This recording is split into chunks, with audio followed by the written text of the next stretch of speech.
right, welcome to those watching online. Welcome to those watching live in person. This is a presentation, simply a recap of the book Levels of Energy by Frederick Dodson.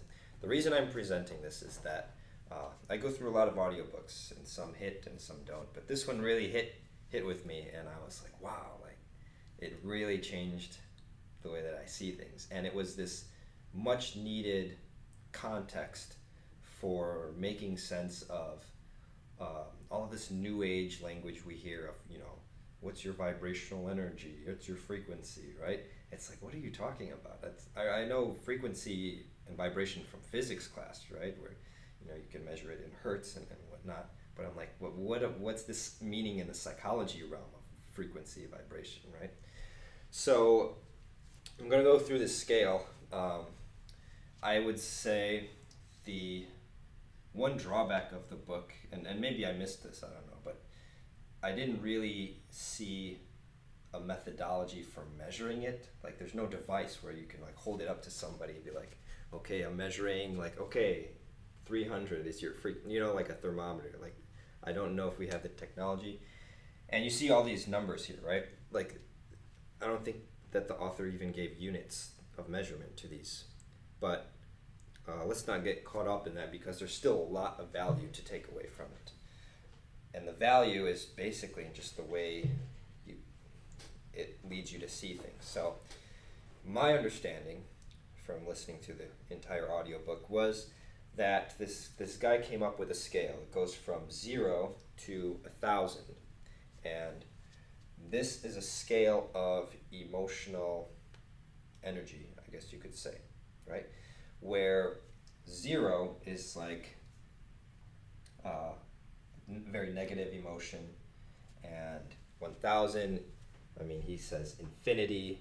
It's like this highest level of consciousness possible. I mean, if you look at some of these, like at the higher end, like non-duality, like oneness, everything is one. Bliss, ecstasy, unconditional love, appreciation, power and initiative, beauty, imagination, joy, reason and intelligence. So these very, lofty, like so-called desired emotions. And then we have the blue ones, which are kind of more moderate: acceptance, kindness and optimism, courage, relaxation, contentment and boredom. And then below 200 you have what we would typically call negative emotions. So pride and arrogance, complaint and blame, anger and aggression, craving, need, fear, worry, grief, apathy, and lowest on the scale, shame and psychosis. That kind of makes sense to me because my day job is I work with severely mentally ill clients who are in and out of the psych hospital. So we're talking about clients that have really bad cases of schizophrenia, and so they're completely, that's psychosis right there. It's like a complete break with reality. They think that they might be a millionaire and they're not, and so it's like if you're not even in tune with reality, I guess that is like level 0, right? Once you're at least aware of reality, but you feel like crap, then you're moving up, I suppose. But in any case, the reason I put them in different colors is that the author kind of chunks it into different groups, and I'm going to go through that right now because it will help give a better understanding of the scale. All right, so 0 to 200, like I said, is what he calls low or miss emotion, and these emotions typically involve being more reactive to things than taking initiative, playing the victim more than being cause of things, being more preoccupied with your past than with your future or your present, not being aware of self, being even less aware of others. And what you need to do in this area is you need to master self, right? So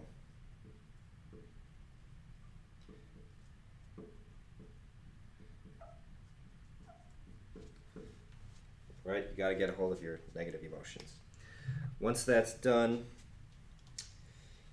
this middle area from 200 to 400 or 500 is what he calls the middle emotions, which is a mixture of love and fear. Sometimes you're proactive, doing things. Sometimes you're reactive. Sometimes you're cause. Sometimes you're a pawn. You're preoccupied with the future. In the higher states, like the 400s, you might be more preoccupied with the present. You're aware of the self, but not so much with others. You need to master self and others. All right? So, some awareness of self. And then what I'll also put is, you see this progression. So these people will focus on the past. These people will focus a little bit more on future. But up here, look at this joy that's experienced in the present. Right? Love, appreciation, all in the present. So there's a lot of ways you can sort of chunk this and see progressions of like higher consciousness. And I think that's really cool. It's something I see a lot in my line of work, by the way. Some of the most depressed clients that I have at my day job, they express a lot. They make a lot of statements about the past. You know, oh well, 20 years ago when I had this psychiatrist, or this week, another incident happened this week at my board and care, right? So you have a large focus on the past. Okay, then you have these higher states. So you've mastered the self, getting an understanding of others, but then also mastering like the world itself.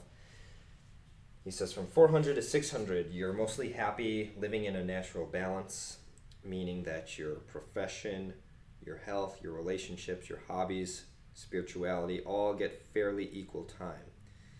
And that kind of was interesting to me. And it made me question, like, am I balanced? Am I balanced in my, my work life, my physical health, my relationships, my hobbies, my spirituality? Are those in balance, right? If that's a trait of these higher vibrations, then kind of leads me to question. And I imagine it would lead you to question also, are my various aspects of life in balance? And then the highest levels above 600, he says, are very spiritual, non-linear, seeing the self as all, very kind of like sounding like Eastern philosophy, you might think. He says, I am awareness. And then he had this interesting line. He said, you realize that you're not your body and you're not your mind.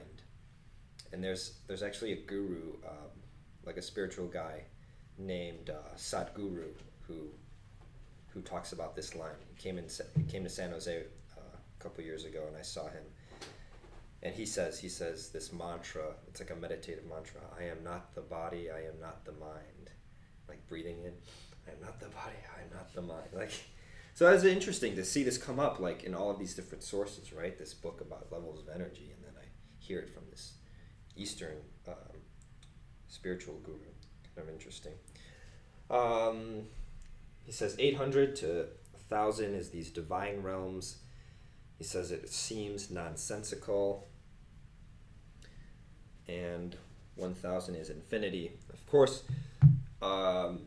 if you were to draw like the distribution, like most people are going to fall in these negative emotions. You'll have a good chunk of people here, even fewer people here, and then very few at the end. So it's not meant to be like an even distribution that there's equal amounts of people in each area. It's a very skewed distribution. But one benefit that I got out of this concept of like the infinity is this one quote. He says, in light of the outrageous abundance, prosperity, and beauty of infinity, all earthly importance, all earthly gains and pains pale in comparison. And if you kind of think about that, at the beginning of the book he has this interesting like statement about if you stand like at this infinity position, right, and from the perspective of infinity, and you look down at your daily struggles and daily ups and downs, they kind of take on a smaller size, right? You know, like maybe traffic was bad one day and it made you upset. But I mean, if you zoom out and you take on this perspective of infinity and you kind of look at that, it does kind of bring a little bit of sense of peace. You know, it's like, okay, I can handle that. It's just one day, right? So maybe that's what he's getting at, right? I also have some other spiritual teachers who talk about infinity in the same way. So to me as a student, that raises my signals, right? It's like, whoa, like all of these different people are like talking about the same thing. And I even told one of my teachers, I said, have you heard of this book, Levels of Energy? And he said, no. So that to me is a sign, right? If you see the same concept coming up in multiple sources and they're not just copying each other, that to me says there's maybe something about that. Okay, another way to chunk this. Below 200, not only do they focus on the past, but there's a focus on having and getting. Right? And if you think about what these emotions are like, fear, grief, craving, need, right? Examples might come to mind. The second block, 200 to 400, these people will focus on doing. And kind of makes sense if they're thinking about the future, they're probably doing, right? But even higher than that, I mean, this on the surface, this seems really good. Like, oh, this is productive. You know, people are going to work, they're saving for retirement, whatever. But there's an even higher stage, which is being more fully present, and then you're also focusing on being. So you have this progression from having to doing to being.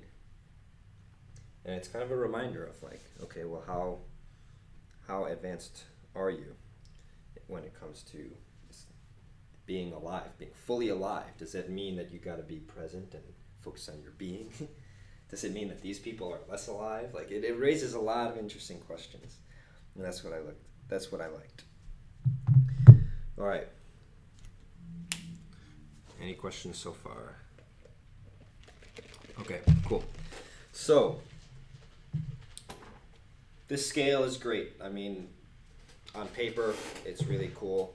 But what does he actually mean? What does this look like in day-to-day life? Because after all, application that's to me that's where the most value is. So here's what he says. Each person has a unique general experience of life, which I call their basic vibe, habitual emotion, chronic state, or basic energy level. This is the state you are in most often. Some are aware of their basic level, but most are not. So from this midpoint, you have a range. So if your basic level is 195, which is monotonous discontent, right? So let's say this is your basic range, or that's your basic vibration. The highest you are likely to experience under normal conditions lies somewhere around 380, and the lowest is probably around 80, which is like sorrow, pity, and grief. So here you have this range. Here's the midpoint and your high range and your low range, right? So you fluctuate throughout the day, throughout every moment. And not only that, he says you can also have different vibrations towards different parts of your life. For instance, you might be in apathy. You might be vibrating at 50 when you think about the state of the world. You might be angry at your neighbors, so you might be vibrating at 160 when you're thinking about your neighbors. But you might be very enthusiastic about your career, and so that would be like level like 220, having enthusiasm about your career. So then again, you've got, it's very complex. It's not like oh, you're a person of 200, right? It's not quite simple like that, right? Our emotions are constantly changing. So one point I want to make is to not get hung up on these, like, oh well, I'll show this scale to some people and they'll be like, well, I don't know if beauty is higher than joy. Like I would put beauty at like 470. It's like those little, those little details, minutia. You're missing the forest for the trees, right? So we have to take a look at like, okay, how is this useful? Is it actually, can you actually apply this? And the way, this is why I would suggest actually like listening to the book or reading it, is because he talks about all of these examples, not only of people, but places, things, like did you ever think of like food having a vibration, like this Starbucks, right? Like this drink here, like what is this vibrating at, right? Like coffee, it has coffee, so at one point coffee was alive, right? Right, so you have live things versus dead things. Like a fresh salad with like fruits in it and leaves that are like, recently alive or still alive, right? That's got to have a vibration to it that's different than like a slab of like ribs, which is like dead, like carcass, And I'm not going to go into detail about that, but you get the idea. So you start to see this room can have a frequency, vibration. Neighborhoods can have a frequency or vibration. He talks about like you go into a rough neighborhood and there's like windows, broken windows, right? And then it brings down the frequency of the neighborhood, and then that leads to like crime. And so then the people living in that neighborhood vibrate at lower frequencies, like fear, worry, craving, right? So that's the whole idea of like the whole world being energy. There's this book called The Kabbalion, which talks about these like 7 hermetic principles or something, and one of them is that like all this vibrational energy, or the whole world is like vibrational energy. And I didn't really understand it until I read this Levels of Energy book, where he talks about the world so casually, as in terms of this scale. Like they'll be like, oh well, yeah, Michael Jackson in the peak of his career was vibrating at 510, like, or very creative, right? Where's creativity, And then, but then, with all the allegations or the demise of his career or whatever, then he declined to a level of 200 or a 190 or something. But just the way that he assigns these numbers, like you walk into a 190 neighborhood and it's just so interesting, right? All right, so let's get back to some common objections. When I tell people about this scale, sometimes the reaction that I get from them is they're like, oh, well, I'm kind of bored with life and just content. Like, I guess I'm just a 200. I'm not a 400. And then they start to feel bad. They're like, I should be a 400, shouldn't I, Robert? And I'm like, I don't know if you should think that way. But here's a quote that I pulled out. So the author says, the problem doesn't rest in the states themselves, right? Because you might feel bad. Like you might be like, oh, I'm angry today. Like that's really, like I shouldn't be angry. Like now I'm vibrating at a low energy. Right? The problem doesn't rest in the states themselves. Low states are often a very appropriate response to certain events. Seeing a child being shot on the 8 o'clock news and getting angry or depressed about that is very natural and appropriate. The problem, therefore, is not a specific state, but being chronically stuck at a certain level for an extended period of time. It takes 3 days at a certain level before your environment begins to align with your state. Spending 3 weeks in the same state makes it your new default level of energy and grounds it. One reason I mention this is so that you don't start getting paranoid about being in lower states or being surrounded by people in them. If you find yourself in a very low mood, there's nothing to worry about. You have a few weeks before it gets sticky and starts manifesting in negative events. So I like that because it addresses the concern that like, oh no, like I'm grieving, my grandparent passed away or something, and I'm in grief. Like, I shouldn't be vibrating so low. Like, well, it's kind of appropriate, and you just don't want to stick there the rest of your life, right? You have to get over it, and at some point. If you're chronically stuck at 80, well, here we go, which is grief. My mind is getting ahead of myself. You probably would not express that reality. Oh, here, this is a different point though. You would probably not express that reality while at a party. You'd put on a 350 mask, which is ease, for that time. If that's too difficult, you'd probably at least try a 200 mask of bored, neutral, content. So that's really interesting. It's like this idea of you might feel one frequency, but because you have to go to work and you have to put on your face, you might fake a frequency, right? While inside you're really feeling a different one. Admitting to your low state is more energetic and upscale than trying to cover it up with something artificial. You can save an enormous amount of time and energy, which is freed up for other things, by releasing the need for approval from others. So that was that's sort of a side tangent, which I'm not going to go on, but this idea of approval, seeking approval from others, right? There's a lot to be explored in that, which would be a discussion for another day. A lot of pieces of wisdom I pulled out of this. Another one was paradoxically resistance, because if you get resistant to these, right? If you're feeling angry and you're like, oh, I shouldn't be feeling angry. Resistance draws toward us things that we do not desire, and that's because you put more attention on it, and then it's just going to grow. All right, a word on this having and getting.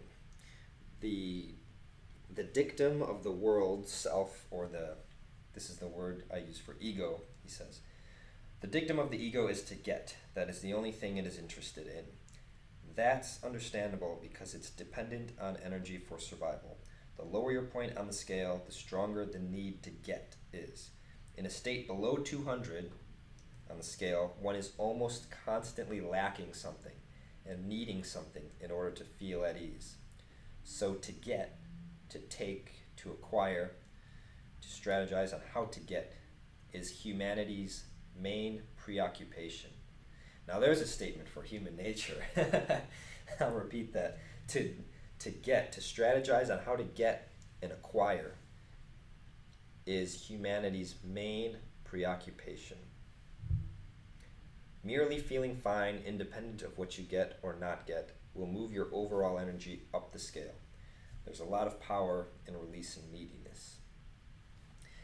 So that, to me, it depends what areas you study, but if you study social dynamics, that's huge.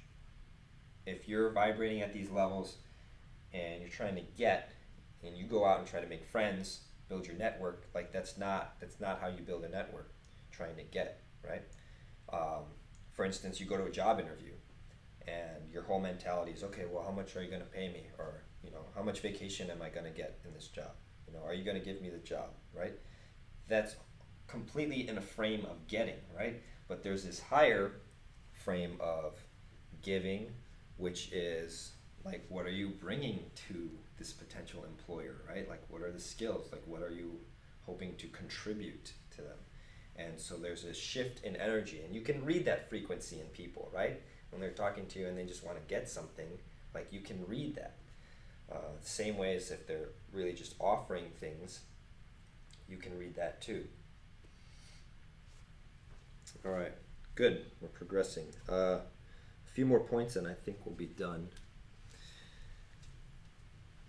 So another thing that came up in my thought or my study of this, and I don't think this anymore, but at first when I read the book, I was like, wow, this is kind of like judgmental. Like, we're taking something cool like emotional states that we all experience, and now we're putting numbers on it, and we're saying, and the notion of a scale kind of presupposes that some levels are better than others, right? And I kind of had a negative feeling about that. Well, he kind of answers this objection by, and this also addresses the issue of moral relativism, which is really, it's too widespread these days, in my opinion. So check this out. All right, so many who have been brainwashed by religious and New Age thought learn that it is not good to judge. This is often mistaken with being non-discerning. But discernment is an important asset in life. To label any point on the thermometer as bad and actively resist it will do nothing more than pull you into the energy field you say you don't want. But merely to discern between hot and cold is no judgment. Appreciate that everything has its rightful place in infinity. So, are we judging people? Like, let's say we have a neighborhood of people who are have a lot of anger, a lot of aggression. They complain and they blame others, right? You know, you can think of people like that, right? the TV show Cops comes to mind when I think of that, right? People who play the victim role, right? This or that. So are we judging them for being like low vibrational like energies, like low vibrational people? See, this is a huge distinction that I pulled away from this. Is that there's a distinction between judging and discerning, right? Just like I said, a thermometer. Like we want to know, like 70 degrees, is it different than 60 degrees, right? But is it inherently like better? Like not exactly, like it just is. Like that's just the vibrations, right? Same with the scale, like it just is. But look at this too. At the same time, moral relativism, which says that one man's terrorist is another man's freedom fighter. While this statement is correct, it fails to point out that the terrorist's energy level on the scale is lower than that of a person who kills in self-defense, and much lower than a person who never kills, right? So nowadays it's so popular this moral relativism is so popular. Like, oh, well, you know, in the 9/11, like the terrorists in their country, that's like, or in their philosophy, even if it's just a narrow like religious fundamentalist thing, they're like, well, and to them, to their culture, like that's normal, and then to us, so you shouldn't judge, and that's how the thought process goes, right? But here, this is answered by, we're not judging, we're discerning, and not only that, like the vibrational energy is different, right? If you go and you kill somebody, like that's a different vibrational energy than if you don't kill and if you support life, right? So I liked what he had to say on that. Let's see.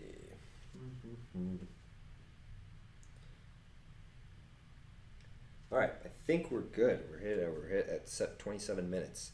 I think that covers the basics. I'm gonna stop this recording, and those who showed up will have a little discussion here. Here we go.